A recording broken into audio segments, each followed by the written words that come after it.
Assalamualaikum warahmatullahi wabarakatuh. Perkenalkan, nama saya Abdi Abdullah Sauro dari kelas C dengan NIM H01240021. Saya dari Prodi Pendidikan Bahasa Inggris.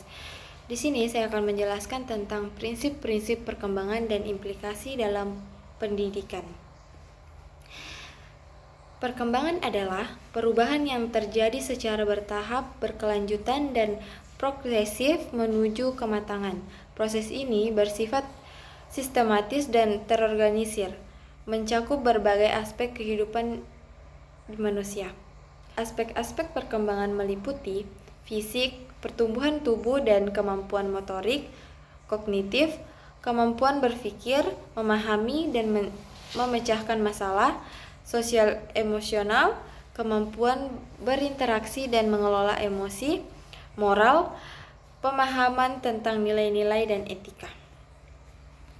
Prinsip pertama, seumur hidup perkembangan manusia berlangsung sepanjang hayat, dari lahir hingga akhir kehidupan. Setiap fase membawa perubahan dan pertumbuhan yang bermakna. Prinsip kedua, berurutan perkembangan mengikuti pola yang teratur dan bertahap. Contohnya, dari mulai duduk, berdiri, lalu berjalan. Setiap tahap menjadi fondasi untuk tahap berikutnya. Prinsip ketiga, setiap individu berbeda, setiap anak memiliki kecepatan dan pola berkembangnya yang unik.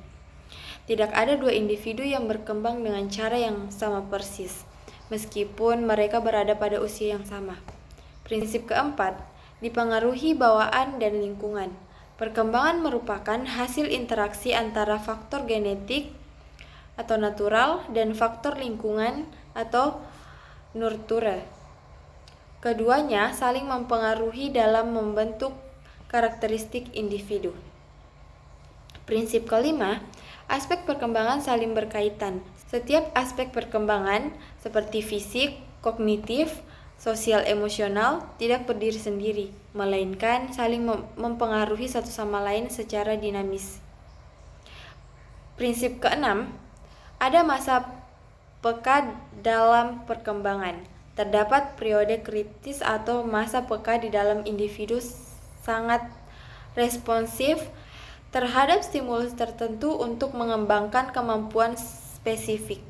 Kemudian prinsip ketujuh, dari umur ke khusus, perkembangan dimulai dari kemampuan umum menuju kemampuan yang lebih spesifik dan terperinci. Lalu dari sederhana ke kompleks, perkembangan bergerak dari hal-hal sederhana menuju yang lebih kompleks dan rumit. Jadi, guru harus memahami tahap perkembangan siswa agar dapat merancang pembelajaran yang tepat dan efektif. Dengan pemahaman ini, guru dapat menyesuaikan materi, metode, dan pendekatan sesuai dengan kemampuan kognitif, emosional, dan sosial siswa pada setiap tahap usia. Hal ini memungkinkan guru untuk memberikan dukungan yang optimal dan menciptakan pengalaman belajar yang bermakna bagi setiap peserta didik. Ada dua metode pembelajaran yang dapat kita pelajari. Yang pertama itu pembelajaran berpusat pada siswa. Proses pembelajaran harus menempatkan siswa sebagai subjek aktif, bukan objek pasif. Guru berperan sebagai fasilitator yang mendorong eksplorasi dan kemandirian belajar siswanya. Kemudian yang kedua itu metode pembelajaran yang bervariasi, seperti menggunakan berbagai pendekatan dan strategi mengajar untuk mengkoordinasi gaya belajar yang berbeda-beda seperti visual, auditory, dan kinestik. Kemudian ada dua bagian lagi. Yang pertama itu lingkungan belajar yang nyaman dan aman.